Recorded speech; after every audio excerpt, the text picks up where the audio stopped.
Hello everyone, তোমরা সবাই কেমন আছো? আশা করি ভালো আছো। আমরাও ভালো আছি।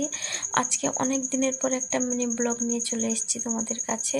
তো যাই হোক, আজকে একটা জায়গায় আমরা বেরিয়ে পড়েছি তো ঘুরতে। তো দেশ থেকে এসছে বোন ভাই, তো ওদেরকে নিয়ে বেরিয়ে পড়েছি। মেট্রোতে যাব, তাই মেট্রো স্টেশন আমার রুমের থেকে তাই একটু হেঁটে হেঁটে যাচ্ছি।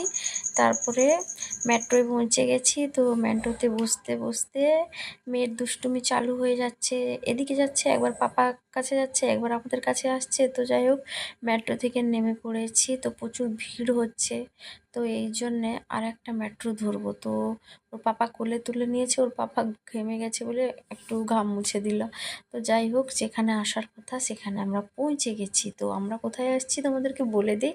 আমরা চলে এসেছি কালীঘাটে। তো অনেক দিন থেকে আসা ছিল, কালীঘাটে আসবো আসবো আসবো বলে মায়ের কাছে মান্যত করেছিলাম। আমার যে এই ভাইটা প্রচুর